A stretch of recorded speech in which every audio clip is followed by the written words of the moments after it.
Hello, good evening, good afternoon. Welcome to Guns and Yellow Ribbons on New Year's Eve. There's five of us on today, and we're going to look back a little bit over 2012 to think about what our thoughts are over 2012, to look back at the final game of the season, in particular the Chelsea, and what we thought about the game overall. But first of all, I'll introduce the guys. Steve, you haven't been on for a little while. How are you doing? Yeah, good. I hope we're looking back on 2019 and not 2012 because I can't remember 2012. But I said 2012. I'll tell you what, it feels like 2012.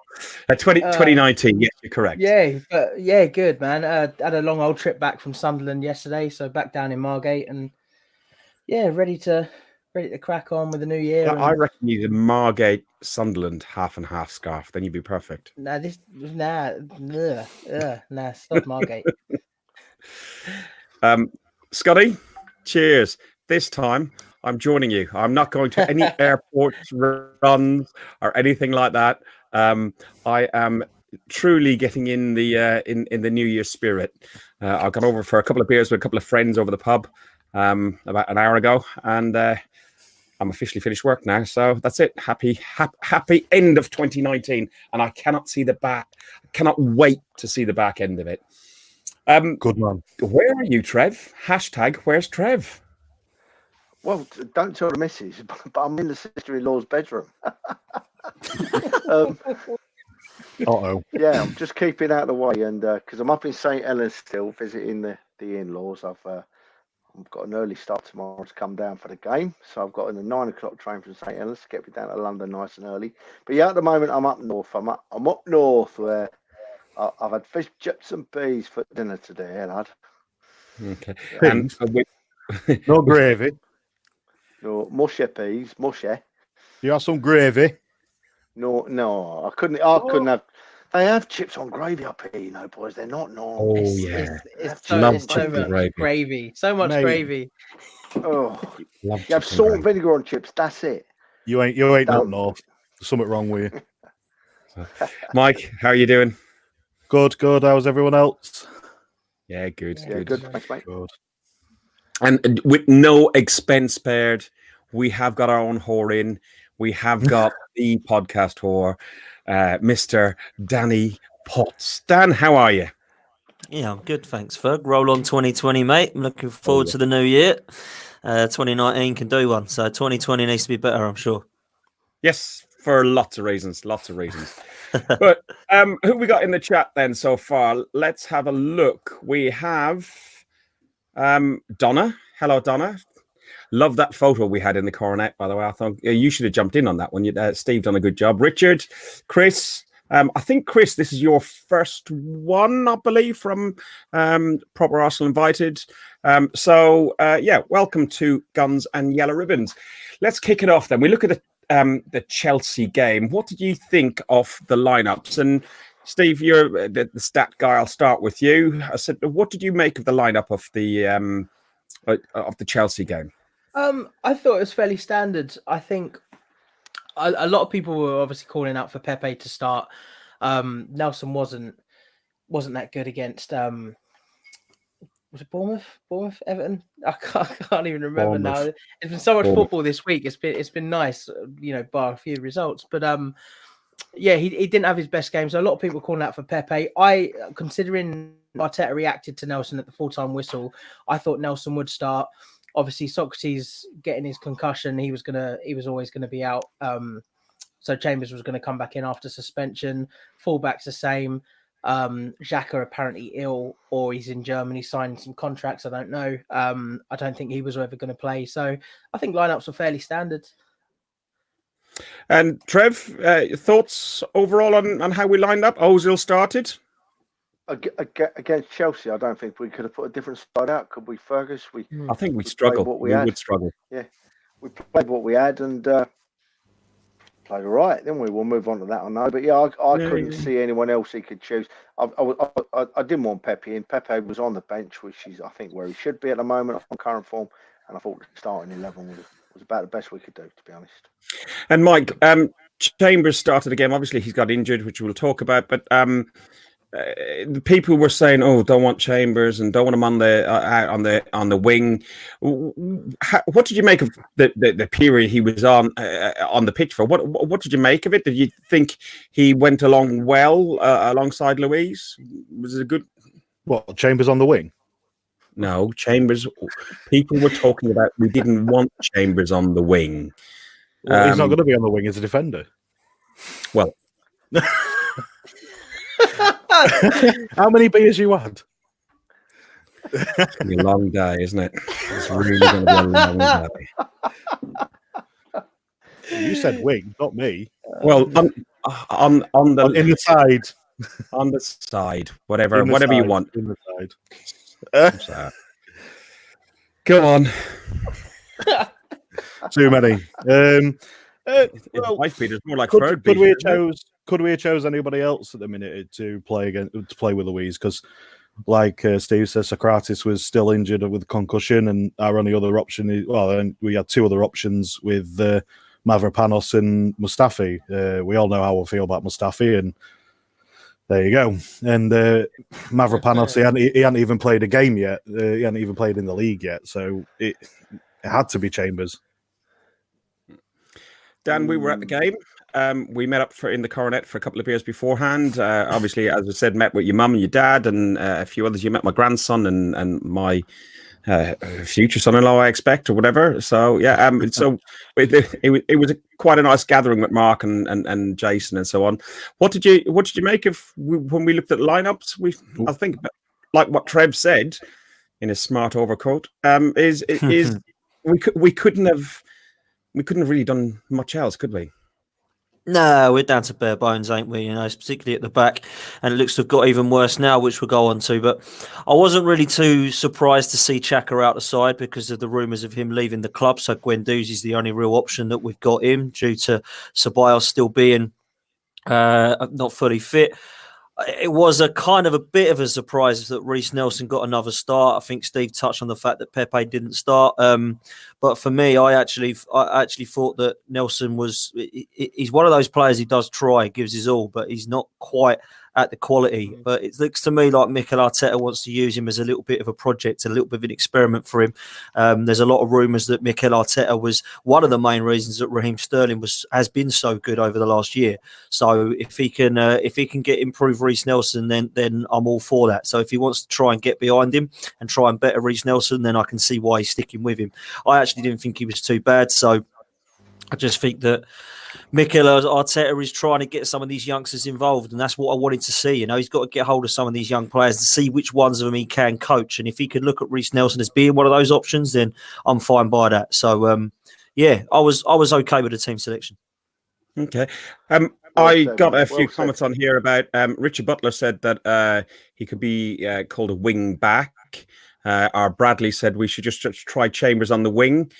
Chris is obviously very amused by that. Cheers, Chris. Thanks very much. I need a mate like you. You said it. I know. And you crucified me. That Stella's not good for you. No. I'd have crucified you without the Stella. I know you would have. You know me too well already. Listen, you want to get our message on our message groups, and then you'll know. Chambers got injured about 15 minutes into the game, and that really changed our options from what Trev said and what Dan said as well about we were quite limited down to bare bones. Chambers had to come off. Gladly, I think he walked off. I think, 3 or 4 weeks, do you reckon? Yeah, he's done his ACL, hasn't he? So it's probably looking 3 to 5, maybe 6. Okay. It could have been a lot worse. That could have been a 9-month. It could have been a year layoff. It could have been really bad. What did we make of the first half? I thought, we got the early goal. And I thought we were, I thought we dominated Chelsea. Chelsea didn't know what to do. They didn't know how to deal with this. They started with a 3 at the back. They had to make a change, and they took off, was it Emerson for Jorginho? Mike, do you want to remember this one? Who, me? Yeah. We were... Basically, it was our game up until the 35th minute. Lampard recognised that we had a problem. Ozil was a problem. He was having a great game up until that point. As soon as he brought Jorginho on, I think it completely changed the game. He shut Ozil, he was there to do a job and man mark Ozil, and he did it all the way through. And I think that was the best part. That was a brilliant tactical move by Lampard. Unfortunately, I don't think we made a tactical change to change it up throughout the game, and I think that was our issue. But yeah, first 35 minutes, I think we owned it. We should have had more than really. I think we should have had more than one. We had the chances. Just unfortunately, we was. He just Lacazette is not really overly confident in front of goal at the minute, and I think that's it. He needs to get a goal to bring his confidence back. Dan, thoughts? Yeah, the Jorginho sub changed the game, didn't it? I spoke to Johnny at half time and we said that they look like a different Chelsea since he's come on. First 35 minutes, I thought every single player was top draw. I looked at Aubameyang working back. I looked at Nelson helping Maitland-Niles tracking back. Everybody was sensational. The one positive I will say, actually, since Arteta's come in, if I had to pick one player as a positive, it would be Lucas Torreira. Because the last couple of games I've seen him play, he's been playing in defensive midfield in a position which apparently he plays in. Funny that. So the reason we bought him was when he was at Sampdoria in Uruguay, he was sensational as a defensive midfielder.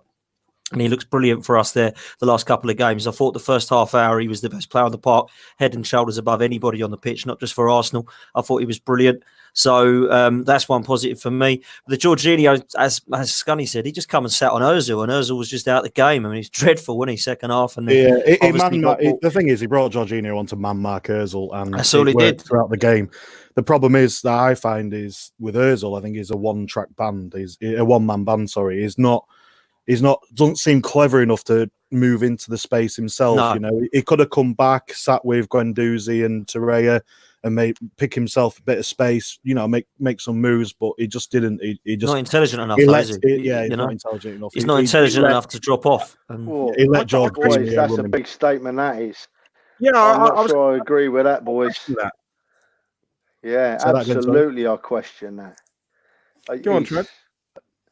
Well, to sum up where we've been, you've got to go back to the Everton game, right? When Arteta stood in the centre stands, and I sat there watching that game, and I thought, okay, it seems to be a different bit of a buzz around this.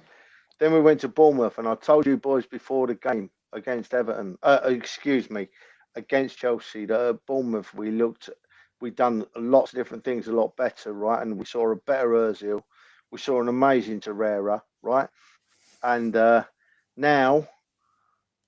We played against Chelsea, and Ozil played well. He was running all over the park. He was doing the business. Torreira, got to agree, Torreira was the best player on the park for both sides, right? For both sides.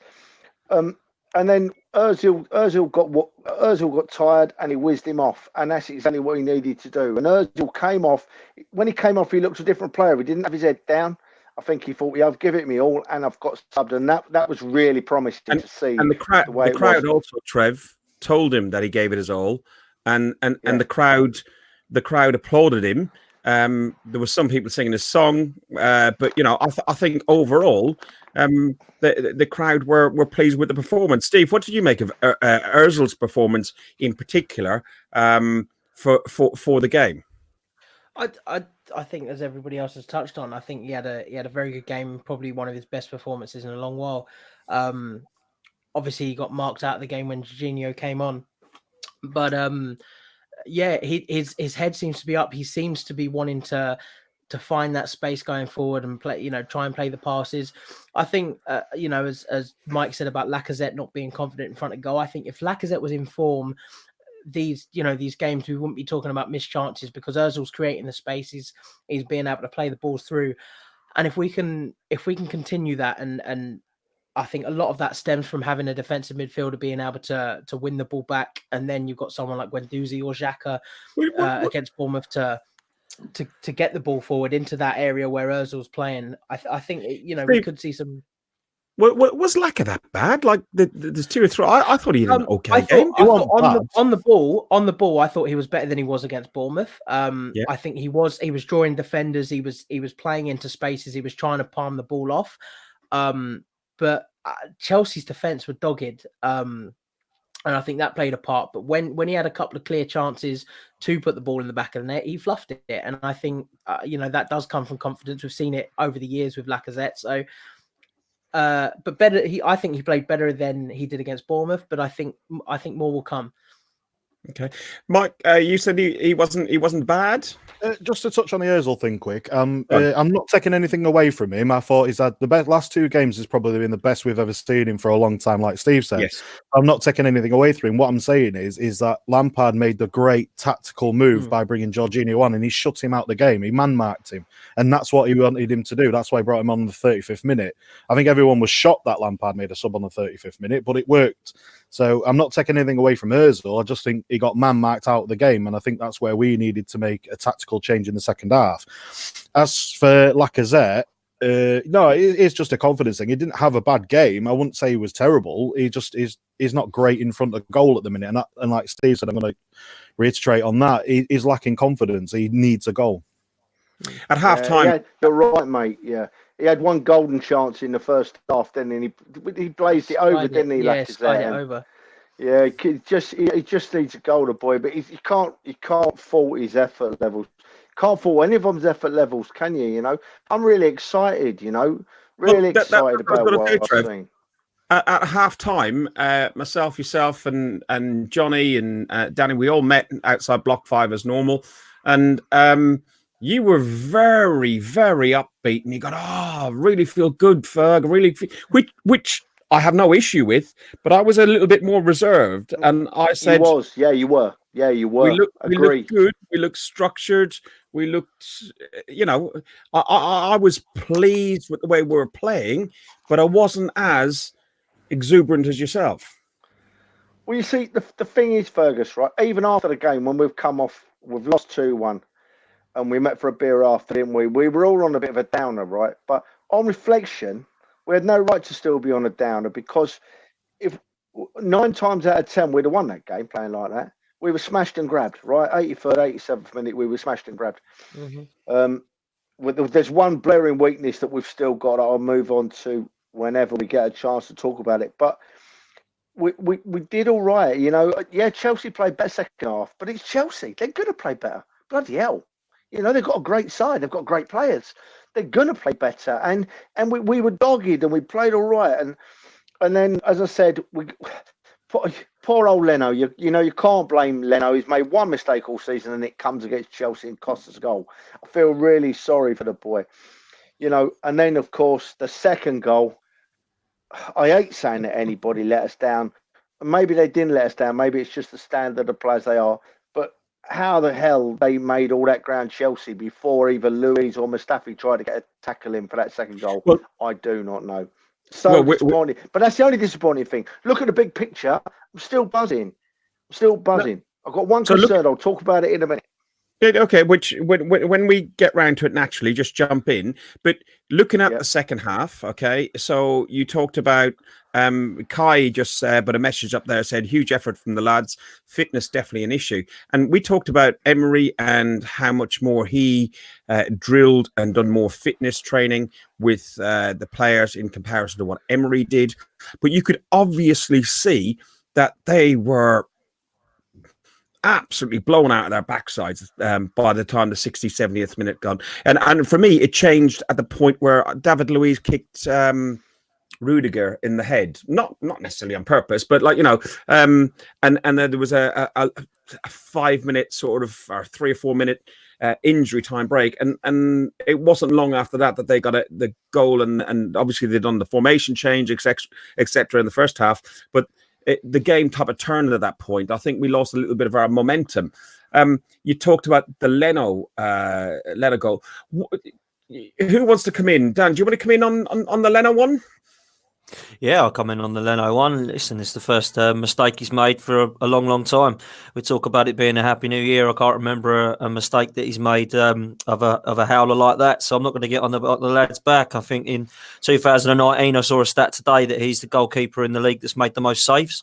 So we have a lot to be thankful for him. I think he's a top draw goalkeeper still, and I think that he's just got his timing wrong, and he's come for the cross, he's missed it, and Jorginho is not even expected it. He's just tapped it in. It's come to him. He can't believe his luck. So I'm not going to have a go at Leno. A lot of people saying his distribution was poor, but I'm a fan of the lad. I think that there's a lot more players to be looking at and concerned about than our goalkeeper. That's for sure. So I'm not going to sit here and start slating Leno at all. I got into a bit of a debate over somebody on very innocuous post on Arsenal fans forum about Leno, and somebody saying he should have been booed and so on. But listen, That'll help him. That'll help him, won't it? Let's Yeah, boo him. that's That'll really really help good, him. isn't it? The guy Yeah, who's made the I most saves in the believe- league and going to give him a boo. Nice one. Yeah, cheers, mate. I think Exactly. he's- Well said, boys. I'm glad you've raised that, boys. I'm I've glad always you've rated raised that, Leno, boys. mate. I think he's saved us a lot of the time. I You know, can't with believe our I've defence seen being so negative. bad, I think he's Exactly. saved us a lot.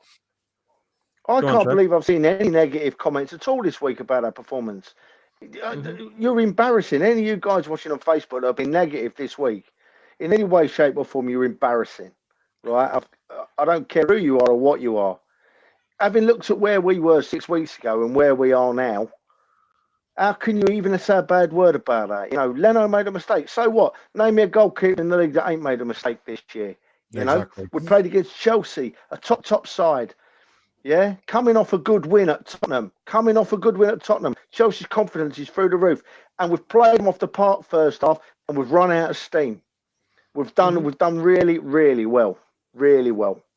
I think you Chris mentioned comes about along and says, sorry, Steve, 1 second. Chris come along and said he thinks Leno contributes as much in his saves to help us because he has saved the most shots than any other keeper in the league, probably because we got one of the worst defences, as much as Aubameyang contributes in his goals, which is a very good point. Steve, go on. Yeah, as Trev said, look where we were 6 weeks ago, and the comment that seems to appear, whether it be Twitter or on YouTube videos in the forum, people would always say, at the beginning of the season and all through the real down period, even if we're losing games, what I want to see is a performance. And people say that time and time again. So if you, as Trev said, if you're being negative over the last couple of weeks because of a couple of, points being dropped, then yeah, you really need your head checked, because when you look at the performance in comparison to the actual result, it's so much better. We're watching the game. We're enjoying the game for the most part. Players are putting in a shift. They're not sulking when they're coming off, even as we said with Ozil. And I think Arteta has brought a buzz, and the players are wanting to try and get better. They're wanting to try and, do the best they can. And that's why they're running out of steam, because they're putting everything they've got and leaving nothing on the pitch. Steve? I'm gonna say I think they're running out of steam for a different reason. I think they're basically just down tools for Emery, and I think that's obviously costing them now. Oh, yeah, they that's why haven't the been fitness training is as a bit- hard as they could have been. Yeah, exactly. So that's why the fitness is not as great as what it should be. But we shouldn't really look into that so much. It was, it was just unfortunate against Chelsea. It was. Like I said before, the tactical changes. I think we needed to make some tactical changes earlier than the 70th minute. I think we should have maybe done it at 50, around the 50th minute mark or something. But sorry, I go think on. the Chambers injury affected the substitutions that we could have made. It did. Possibly, but that was early into the first half, and after Jorginho come on to the 35th minute, I think that's sometime into the second half, I think them changes need to be made. I understand with Nelson, and I know Nelson may have had a good game, but he's on more at the minute because he is more defensive than what Pepe is. Okay. But at that point, I think maybe instead of the 85th minute, we needed to be bringing him on the at least possibly between the 60th and 70th minute, I think, maybe to try and get a goal, because, I think with Ozil being shut out, we needed someone to make moves. We needed someone to attack there, as well as Aubameyang and Lacazette. We needed someone to attack their defence. But, that's just me saying it. I'm just having my opinion. It's not obviously his opinion, everyone else's opinion. So it's just a case of I think the tactical changes were made too late. Are we now like what Dave Atkinson says? We're like Liverpool when Klopp first took over. We need 2 goals up after 60 minutes before we run out of steam. To be honest, Dave, I think we need to be 3 goals up, because even when we're 1-0 up, I turned around to the guys around us and I said, yeah, we need another. Some of them said, and I said, actually, we could probably do with 2 more. So I think we need a 3-goal cushion. And, we were 7 minutes away from a victory, as Paul says. It was a very close game. It was a good game. But Richard asked, should we have played when we went and Chelsea equalised? and we'll talk about that equaliser in a second, because there's a bit of controversy around Jorginho, or whatever his name is. Do you think we should have just shut up shop after that point and just held on for the point? Because I think, forget about relegation and everything else, but the fact of dropping 3 points at home currently now for Arsenal Football Club and the fan base, not necessarily the fan base within the stadium, but definitely the greater and larger fan base, just creates more hatred and not necessarily toxic atmosphere, but definitely a negative vibe. What do you think, Trev? Yeah, Fergus, you don't shut up shop with our defence, son. It don't happen, right? That is true. I'm going to say we're not good enough to shut up shop. Right. we took Chambers had to go off, right? And from my perspective, Chambers carries Luiz at centre half, right? Because Chambers is a proper centre half, right? So when you've got Mustafi and Luiz, you can't shut up shop. There's too many mistakes there anyway in the natural course of the game. Our best chance of holding on to a point or even going on to nick a 2-1 was to keep playing the way we were trying to play. You've not got Adams, Bold, Winterburn and Dixon at the back. We've got to be honest with ourselves, We've not got that class of players. So I don't think we've got the capability to shut up shop. I genuinely don't, So no, I think we did right. And as the lads have said, and Mike rightly said, maybe we could have made the changes earlier, but we didn't do a lot wrong. The second goal was bad defending, right? But apart from that, we didn't do a lot wrong. We played really well. We played really well. And I'm telling you, Arteta's got a massive problem before tomorrow's game. He's got a massive problem, Arteta, in that they've played really well, the boys, right? And we've been saying for weeks now, it's about the fans being down. Well, the fans weren't down against Chelsea. We were loud and proud, boys. I was proud of every Arsenal fan in that ground, right? But now the players are going to be down. The players are now sitting at home thinking, oh, God, I'm playing again tomorrow. I played my socks off against Chelsea, and we still ain't managed to get a point out of the game. I can't do any more. That's what they're thinking. So Arteta has now got to get them all together and say, look, you need to be up again, boys. We're on the way up. Rome weren't built in a day. We've done really well against Chelsea, and we're going to do better against Man U. So Arteta's got a job, and I think lifting them, if I'm on that, from my perspective, yeah. But this is where it comes in again. This is where it comes in again with what Trev said there, which is a great point about we haven't got Lee Dixon, Tony Adams, Nigel Winterburn anymore. These fans that were saying that we should be booing Leno, they're still living in 15 years ago. We haven't got Patrick Vieira and Sol Campbell anymore. We've got Granit Xhaka and Mustafi. We now need to be realistic about where we're going. We're bang average. We are a bang average side at the minute. And I've said that for a long time. Yeah. I've said that for a long time, and the results prove that. We can't beat teams that are in the relegation zone. We're on the same current form as relegation zone. We need to be realistic with ourselves. We can't sit there and look back at 15 years ago and think that we're going to be challenging for titles anymore, because we're not. This is just the reality of it. So when people say that, I'm really frustrated that we're not, competing with the likes of Liverpool and Man City, they're deluded, because we haven't got the same teams quality in them. We're putting out youngsters. These youngsters are now kind of becoming our kind of solution as opposed to an option we've got. A lot of them are just being thrown in the deep end because we're down to bare bones. You look at Saka, I think he might even be injured now because he was so dead to the world. He couldn't keep up with Willian for the goal because he was so tired, and he just looked like his legs were dead. Yeah, his legs were dead. I thought Maitland-Niles played really, really well on at the weekend. I thought he was excellent. And, these are young boys, young boys, and people can, point at them and say that some of them aren't going to make it. In my opinion, I don't think all of them will make it. I think there's about 3 that I think will make it, and I think they're Saka, Martinelli and Guendouzi. I think the others won't make it at Arsenal. I'm hoping I'm wrong, but, these are young lads that are still learning, and we've got to give them time. You touch on Guendouzi. Guendouzi was fouled by Jorginho for what should have been a second yellow. He went out a bit easy though, didn't he? But yeah, it was a foul. That's exactly what I was going to ask. Was it Jorginho?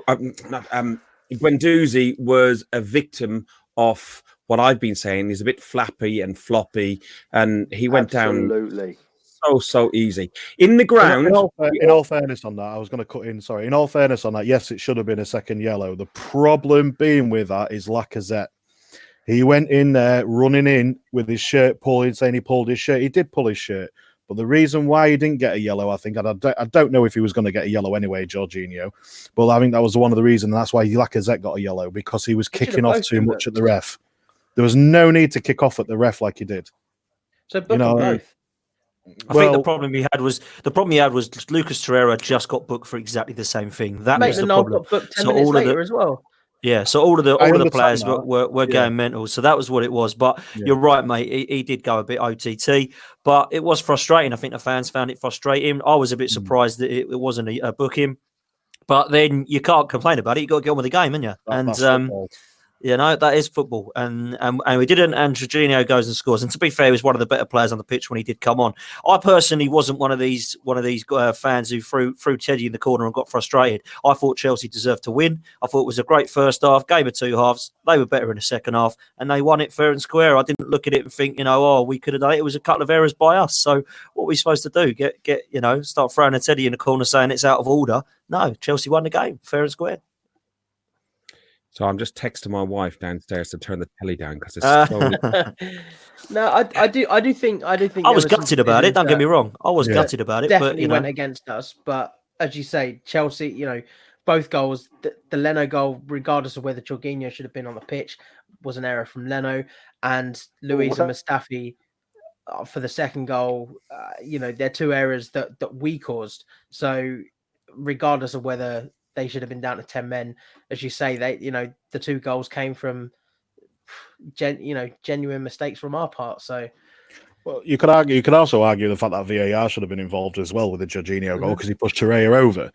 But instead of VAR doing its job and checking the actual foul, they was checking for offside. So work that one out. VAR, so there is that. You could argue that one, but that's the case. That's football. You just got to get on with it and think, right, we had a good game. We played well. We lost. Let's move on to Man United. I think Trev's right.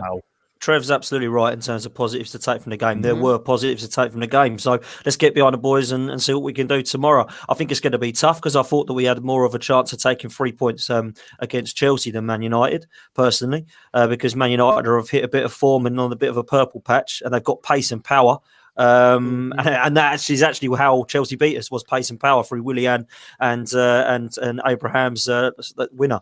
But for me, it's got to be some positives taken from it because we've got a young squad, boys. We just got to get behind the lads.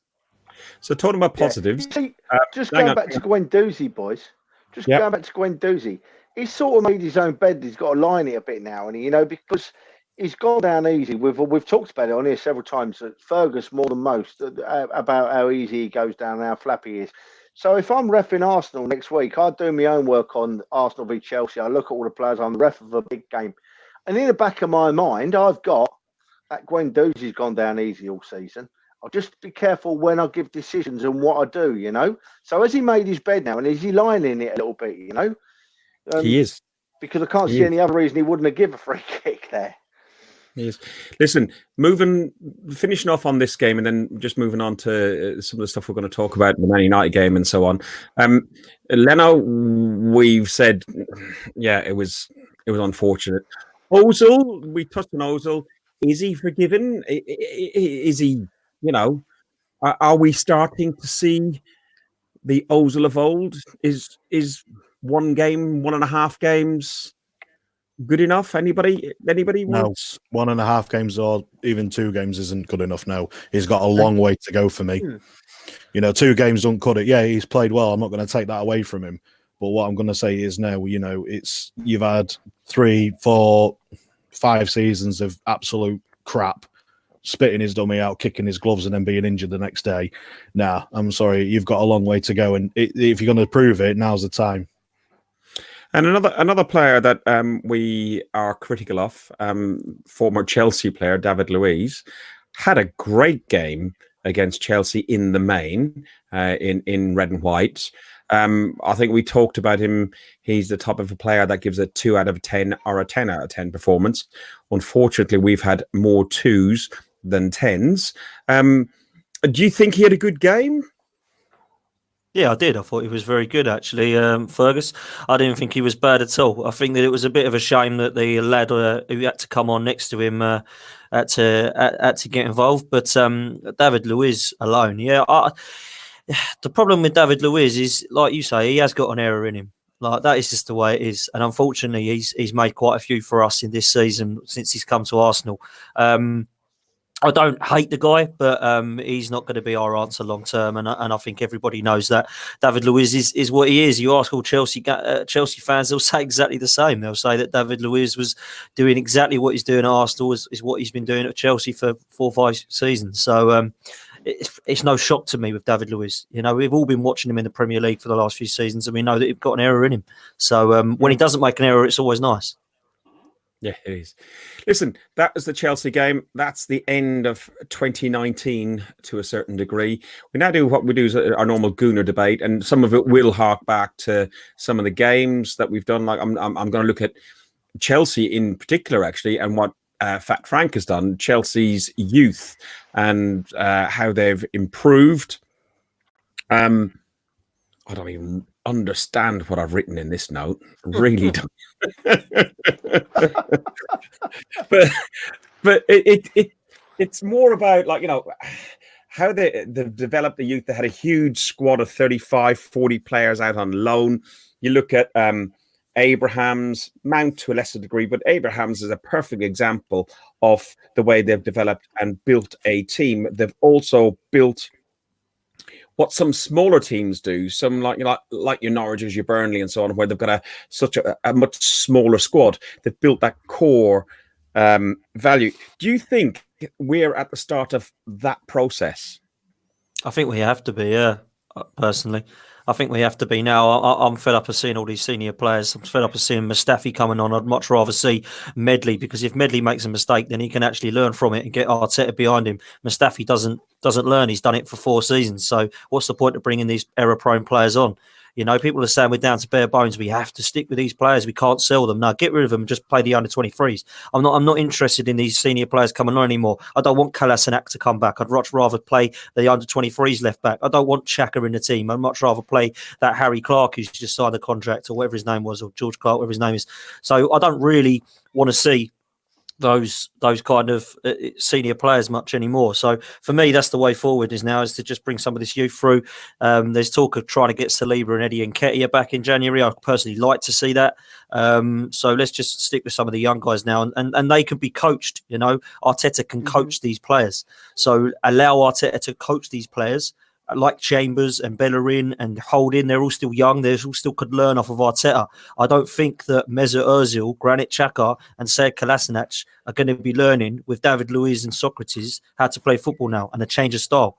And it's like it goes to an old thing when Petr Cech was asked to play out from the back. It's exactly the same with these older players. They can't be taught a new style because it's embedded them for this 20-year period they've already been playing football. I think we now need to look at a style, and that's maybe why he's sticking with Reece Nelson and bringing on Joe Willock and looking at Smith Rowe, because he can start to mould them into the way that the style that he wants to play and the philosophy of the Arteta way. I think. Can't argue with that. Yeah, but Xhaka, I agree with you, Dan. I agree with you, son. I'm only agreeing with you because it's your end there. But Xhaka and Ozil have been better, haven't they, under Arteta? They've shown a massive improvement. So he must be changing them in some way. I mean, nothing would make me happier than seeing Willock and Nelson and Smith Rowe and Saka and whoever else and Nketiah come good, you know, and come good. But I don't think they're all going to, you know. So there's a line to be drawn. And I agree with that. I do agree with that, Trev. I do. You know. I think the thing with Xhaka is he only had 1 good game, didn't he? Under Arteta, he hasn't had loads. With Ozil, yes, he has had a couple of good games, but is he going to revert at some point to Ozil of old, or the Ozil we know? You know, you can't take that risk. So I get where Dan's coming from. You can't teach a lot of the time. You can't teach an old dog new tricks. Look at you two, you know, you and Fergus. You know what I'm saying? So you can't, can you? So I think that's it. With Xhaka, I think what helped him was the fact that he had a defensive midfielder doing the dirty work around him, and Xhaka could focus on his game. Same with Ozil. The fact that you've got a stable midfield 2 pivot behind him, he's able to do what Ozil does. And I think what does help is that Ozil played with Arteta. He's friendly with Arteta, and I think he has a bit more respect because of that. Whereas Emery came in, he shut him out of the side, and whatever happened with him and Emery, Ozil just didn't want to play. And then at the end, Emery was like, well, I'm just going to play Ozil because if he plays bad, then the fans are off my back. But as Dan said, you've got to put some of these young players in the side now. You've got to get rid of the deadwood. And I think it has worked for Chelsea mainly because of their transfer ban, and Frank Lampard didn't have any other choice. He had to bring players back. He hadn't got loads of young players playing with him. No, though. but I mean, like He's only got a Hudson couple. Odoi has had game time because they weren't stacked up on the wing. They got Pulisic and Willian. So Hudson Odoi's coming off the bench. Tammy Abraham has been smashing it in the Championship for 2 or 3 seasons now. Batshuayi hasn't cut the mustard. Obviously, they got rid of what was the other striker did they have? I can't even remember now. Batshuayi. Morata. Batshuayi and Morata, wasn't it? Morata went. So they had to play Tammy Abraham. And I said at the start of the season to a friend of mine who's a Chelsea fan, I said, watch out for Tammy Abraham because he is a quality player. But that came from having 2 or 3 seasons on loan. Mason Mount. He got Villa promoted. He got Villa promoted, Tammy Abraham. Yeah, pretty much. I think he scored 23 goals from last season. He got who promoted? Aston Villa. He was at Villa last season. Yeah, he was there last season, wasn't he? And Do you not Mason think Mount though, was with Steve, Derby. as well? Do you not think though, Steve, looking at, because you're into young players, when young players have come into the team, they need to have role models to look up to, right? Absolutely. So you and look that's at we're back. what Chelsea have got. They've got Kante, World Cup winner, to look up to. They've got Aspilicueta. They've got Willian. We don't have that, mate. Do we? No, that's one of the problems, and that's why I think we're seeing maybe a little bit more from the young players in the couple of games that we've had, and also when Freddie had taken over. Just because I don't think Emery had sort of got down. I know he played them, but I don't think he sort of was on that get down to their level, explain to them. Obviously, we had young players, Maitland-Niles, Saka. I think it was coming out and saying there was a language barrier, so they tend to gravitate more towards what Freddie's telling them to do. I think that was an issue.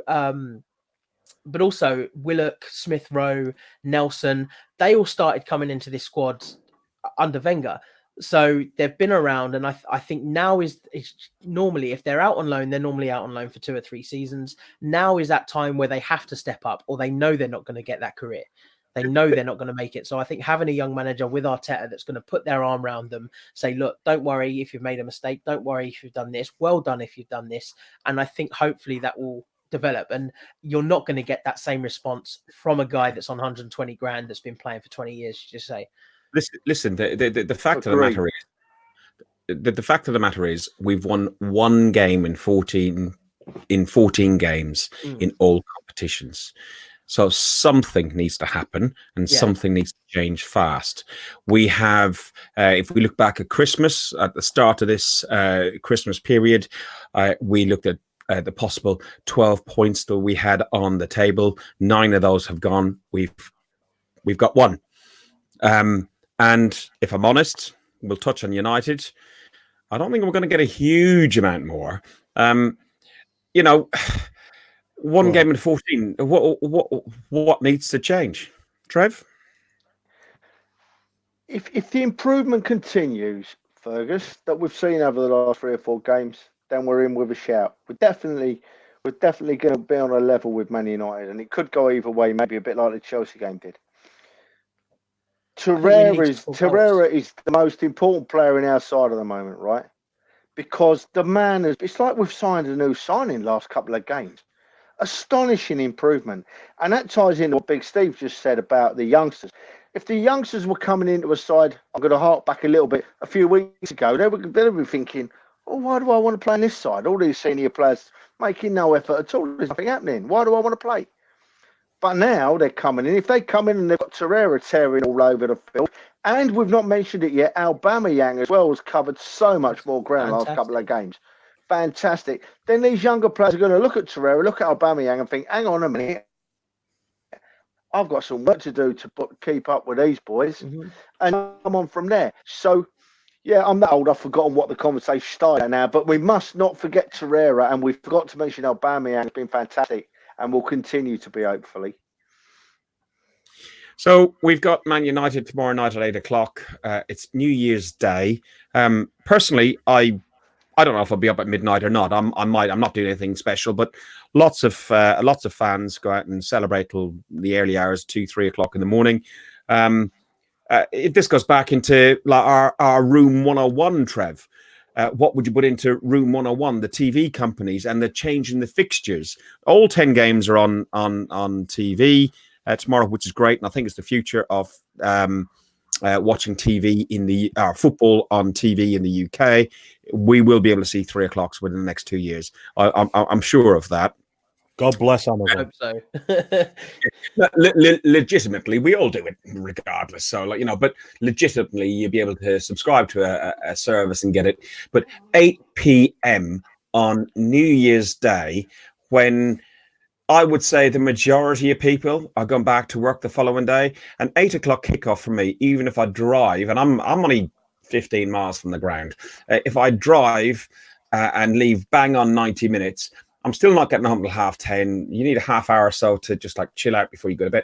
It's 11, 12 o'clock, and you're back up at 5, 6 in the morning. It's just ridiculous, especially after such a long a Christmas period of intense football. There's football every bloody day. It's great when we like football, but when you have to go there, and I'm not looking forward. It must be awful for you, boys. Must be. I didn't realise it was 8 o'clock. I thought it was earlier than that. No, it's 8 o'clock. That's mental. 8 o'clock, Steve. Well, it's all right. I've just found out that I was going to try and get to the Chelsea away game on the 21st, and I didn't realise, and I just found out it's at 8:15. So it's like, oh, great, driving. No train for me on that one. That's what I mean. For fans that do try, if or like the Sheffield game, if that was moved to a silly o'clock, and in the past Sunderland matches, they've been moved from Saturday at 3 o'clock to Monday evening or Sunday at 4, and for fans that do that journey, it's absolutely ridiculous. You know what? So some of the Newcastle games and so on like that, if they're a normal time of the year, I don't think it really matters to a certain degree, unless if you're Monday. Only because, Steve, just one at a time, because the audio just goes a bit funny. I'm thrown. The distance means that we all travel up that far anyway, and a lot of people either stay over or go up the night before or stay over the night after the game. That's my only point. But what? But if it is, it's expensive. But also, if it's moved to the a game that's the other end of the country is moved from a Saturday 3 o'clock to a Sunday 4. You come out of this ground 6, 7 o'clock, and as you say, by the time you get back to London and your work on Monday morning, there's just no consideration at all. No, there's not. And that was the point. Listen, a good stat by Richard. Richard come along and said, we'll beat United, but we haven't lost at home on New Year's Day since 1985. But Paul, bar humbug. Oh, can you do bar humbug for New Year's? Yeah, that's a great stat, but we're really good at breaking these records of late. Fingers crossed. We don't break that record and we maintain that record. Predictions, guys. What are you thinking result wise? Not score, but just result wise. What are we thinking? 2-2. From my perspective, looking at I'll be happy if we come out with a point. Actually, looking at our defence, looking at that's just where our little weakness still is. I'll be happy if we come out with a point. To be honest. Okay. Steve, you went 2-2. I think there'll be a couple of goals. I'm hoping Lacazette gets one, but I do think we'll go behind and we'll claw it back. Mike. Yeah. No, I'd love us to win. I'd love us to get a point, but I'm going to be a bar humbug. I think I'm going to say a 2-1 loss. And Potsy.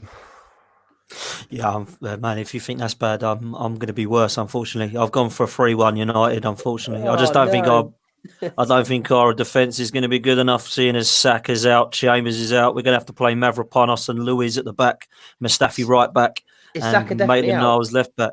Yeah, he's out. I think Harry will be. with that back four, man. Woo! Who's Oh, playing dear. left back then? Dan Maybe James. Maitland-Niles? Yeah, I think Mustafi will have to go right back, Mavropanos in the Mustafi. middle. Or I think. we bring in Bowler. That's what I mean. But I think we're in trouble. Either way, I Yeah. think Rashford, Martial, and Dan James will be going. Yeah, get Aubameyang at left back. they He had will. a decent game the other day. Yeah. Right. So we're not overly confident about the game. And I hope I'm wrong. I'm normally wrong, so I hope I'm wrong. So do I, because my brothers are Man United fans, as you know. So and I have to meet up with Rory. Fortunate enough, he's leaving the country for New Year's, so I won't have to see him for a little while. The final thing that we got on here is 2020 thoughts. I actually made a note on here. Looking at 2020, and we'll have a reflection back on one topic as well on 2019. But actually, let's do the 2019 thing because it's far more positive than what I was going to talk about. We sent on our message group an idea for a question of name the goal that you remember of the season and the goal of the year, goal of 2019. For you and why. But we all knew we'd all pick a particular goal, generally against Spurs or whatever. So once somebody had picked that goal, nobody else could pick it. So, for example, if somebody picked the Ramsey FA Cup final one back in a few years ago, then nobody else could pick that one. So I'll start with Steve. Steve, you went you went for one New Year's Day last year, this year. Lacazette against Fulham. Some real nice interplay, a nice bit of tiki-taka. Not quite on the level of Jack Wilshere versus Norwich or Rosicky versus Sunderland, but I was watching some goals back and I saw that one, and I remember at the time I was pretty ecstatic, and Ramsey got one soon after. But I think just for the style of play, it was a nice little cut back, a couple of flicks, and then back of the net. I think that was a year ago, but if it wasn't that one, it would have been the Xhaka against De Gea, I think in March. But Lacazette against Fulham for me. Potsy. That's a great comment, by the way. They've just put up. I've just seen that. So I've gone. The two that stuck to in my mind were actually from 2018 because it was the one that Trev first brought up, which was the Torreira goal against Spurs at home, and the other one for me was the Aubameyang one, which was tiki-taka at Leicester where we beat them 3-1. But they were actually 2018. So thinking back to 2019, I've gone for Valencia away, Aubameyang strike, which was a kind of headed on from Lacazette and then smashed in. So I've gone for Aubameyang in Valencia because it was such an important one. We knew we were going through to the next round and we really wanted to obviously win that Europa League. So for me, I kind of wanted to go for something that meant a lot more of importance. And I remember that goal, getting excited by that one because not only was it a great strike, but we'd pretty much confirmed our place in the next round. So, Scotty, you can go next. Well, I was last to the party, wasn't I? Saw all the decent ones. I haven't even got yours down yet. I don't know what you're going for, so this is going to be a surprise. Oh, I put on the message group, but I was last in the group. I was late one in, so everyone else had chose the best ones. But I was like, Dan, the Aubameyang goal against Tottenham was, crap, that's 2018. Shit, I can't use it. So I had to go recent, so I'm going to say Pepe against West Ham, where he cut in on his left and he smashed it into the top corner. Yeah, that was a great goal. Yeah, good goal. Good goal. Trev, can you light another candle, please? Oh, boys, I'm sorry. Don't take the mickey out of the old boy, boys. But as I said, I'm stuck in the sister-in-law's bedroom here. I don't tell the missus. But yeah, for me, my goal. My sounds awful as well here, but I take it we're talking about my goal of the year. Well, mine was Ramsey at Wembley against Tottenham. Just because he broke from the halfway line and you're thinking, come on, Ramsey. And it was one of them, he's made a mess of it. No, he hasn't. Yes, he has. No, he hasn't. And then it hits the back of the net and you think, yes, we're 1-0 up against Tottenham. And then he does that wonderful celebration where he points at the grass and he says, hey, this is my turf. You Tottenham boys, you think you live here. This is my turf. Wonderful, wonderful goal, wonderful moment. But unfortunately, that game had the highlight and the low light of the season for me. But we're talking about highlights, so we'll leave the low light. It was wonderful goal the way it was. You Yeah. know, it was your last game in the UK, wasn't it? You what, mate? It was your last game in the UK, wasn't it? Was it? I think it was. Yeah, because so I picked my phone up. I'm sorry if I'm wobbly. I'm trying to move it to get a bit more light because I know you want to see my pretty face. Because But, Paul Ennis has come along and said, "I know he's old, but why is Trev in candlelight?" Yeah, I'm sorry. It won't happen again. It won't happen again. But no, that was a wonderful game to go to and. Apart from one moment where Alba missed a penalty, I'm not going to dwell on it. That's long gone, long forgiven. But that goal Ramsey scored and the celebration and the point he made was a great moment for me. Yeah, I enjoyed every second. And Trev, that goal also and that game coincides with one of the by everybody else's account, and also mine included, one of the all-time classic Guns and Yellow Ribbon podcasts, episode 62. And what actually Ramsey said when he pointed to the ground and looked at the Tottenham fans, he said, "You rent this place, you homeless scum." Go back, listen to that. I was absolutely trolleyed. If you want to get... That was a good one. It's on Spotify. It's on whatever podcast platform you want. It's audio only, no video. Thank Christ. Could you imagine if that was video? Oh, my good Lord. For myself, I've gone for one, again, personal reasons, and it is Pepe. It was Pepe against Standard Liège. The second goal, he scored the free kick. He done two in succession. Yeah. And it was as sweet as the West Ham one that you talked about, Mike, in the sense of like the curl of the ball and everything else. But I was there with my son and my grandson, and I looked at little Joseph, and I think I talked to you guys before about it, but it was confirmation that he got the bug. He's 10, he'll be 11 in January. His knees bent. His back went back, his head went up, and he just went, yes. And he loved it. He absolutely loved it. And for me, that's will be an everlasting memory for just a free kick for me. So that's my goal of the season for that reason. Listen, boys, thank you as always for joining in. Thank you, Rebecca, Terry, Paul, Dave, Chris, Richard, Alex, who else we got? Donna, Ryan, Kai, Anthony, Nigel, Ross, and many others in the chat. If I haven't mentioned your name, it's not Martin. It's not because I haven't seen. It's just there's quite a few. The chat is getting bigger and bigger every time. Thank you very, very much for listening. Thank you very much for taking part. If you're watching on YouTube, click the little bell and you'll get a reminder next time we come up. If you're watching on Facebook, just follow Guns and Yellow Ribbons on Facebook and you'll get a reminder. We do appreciate when people join in. We are Arsenal fans. This is by Arsenal fans for Arsenal fans as our strapline. I'd like to wish you, your family, your friends, everybody a very happy and healthy 2020. Let the next decade be better than the last, both on personal levels and also on Arsenal levels. Boys, Trevor, Happy New Year to you and Donna. Happy New Year to you all, everybody. Happy New Year to you all. Year. Steve, Happy New Year to you and the family. Cheers, man. You too. Yeah. And everybody else. Scunny, has Jay killed you for your post yet on Facebook?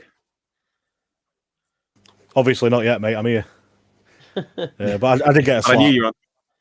Yeah, you got the Stella very early. Yeah, I've got a slap, and you know, that's the way it goes, isn't it? But yeah, it was funny. Happy New Year to you and Jay. Give her a big cuddle from me and say hello to the kids. Wish I'll you all give the her a best. cuddle myself. Well, if you say it's from me, you might be back out of the doghouse. I'll probably just get backhanded. But yeah, I will do. Yeah, Happy New Year to you guys as well. And Dan, you, Steve, Donna, and all the family, Happy New Year to you. And also Happy New Year to Max, Manny, Johnny, all the rest of the Guns and Yellow Ribbons team. We got Jerome, Dan Thomas, Crayola Man, Boston Earl. Boston Ozil. Yeah, Boston Ozil. there's all of those there who do lots of little bits and pieces behind the scenes that help Richard make. Molina. Yeah, thank you. Oh, yeah. I should have written down a list. This just came off. And I should have Off the cusp. You would have made it easier just say, "Oh, Happy New Year to the Guns and Yellow Ribbons crew." It would have. It would have. I'm just pounding it out to get the 60 minutes, and we're there. No, I'm There we go. Listen, Fergus, happy New Year to you and Jack as well, mate. thank you very much. Thank you, boys. Up the arse. Happy New Year and up the arse. Happy New Year, up the arse.